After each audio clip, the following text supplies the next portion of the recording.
Thanks, Riaz. Good morning. We're moments away from 6:30. Vancouver police are trying to make sense of a home invasion involving 4 victims and 1 suspect who is still out there somewhere. We had other members finding people that were running from the suites. It was a very active scene at the time and a very hot location. Police had trouble distinguishing victims from suspects as they arrived at an apartment building at Davie and Denman. This all happened at 3:30 yesterday afternoon when an armed man forced his way into a suite. 2 men escaped, one to a nearby restaurant, another jumping to a balcony several floors below. Police found 2 people in the unit, but the suspect was gone. The people that you're talking to, are they cooperating? We have some people cooperating, yes. I can't get into too much right now. It's very active. Very active. How many people are you talking to right now? Numerous people that were either witnesses, victims, and suspects. It's believed the home invasion was targeted. 2 of the victims have a history with police. It's not clear what the suspect might have been looking for or what he might have taken off with. Surrey RCMP are looking for a sexual assault suspect who should be noticeably banged up, thanks to a victim who fought back. He may well have a very sore or swollen nose, the beginnings of bruising under his eyes from being hit in the nose, and some new fresh scratch marks. A man is accused of grabbing a woman at Alderwood Park Monday night and throwing her to the ground. He tried to rip off her clothing while yelling threats at her. She fought back, headbutting and scratching her attacker before breaking free. Police are investigating a possible link to a similar incident in White Rock 2 weeks ago. If you're, walking in trails, don't walk on your own.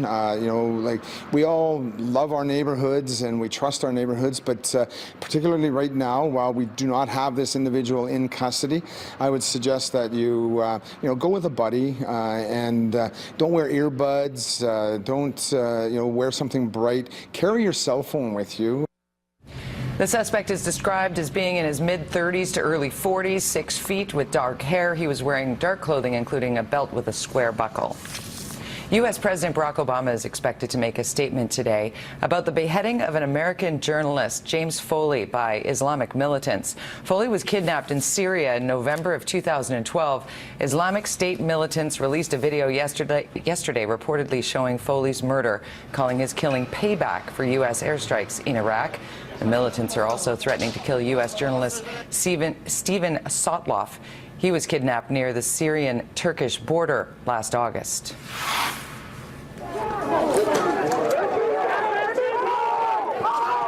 This was the scene in Ferguson, Missouri overnight in the wake of the fatal police shooting 11 days ago of unarmed black teenager Michael Brown.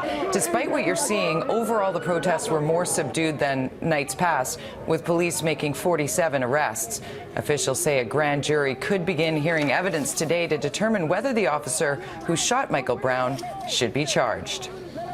What made the difference, you may ask? Tonight, the elders in this community, volunteers, activists, and the clergy came out in large numbers. They walked, they talked with people. They urged order, calm, and peace that had a common influence on the younger people.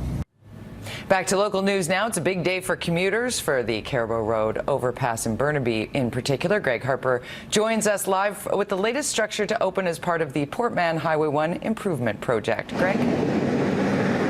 Good morning, Jody. Yeah, big change for commuters in Burnaby this morning. Also a big milestone as well. Behind me is the new Caribou Road overpass, which is opened up, and this is the last structure to open up as part of the Port Mann Highway 1 improvement project. Yesterday, 1 lane northbound opened, and today there is 1 lane southbound that is open. And according to the Transportation Investment Corporation, the new overpass is safer, it is wider, and it is easier for cyclists and pedestrians to use.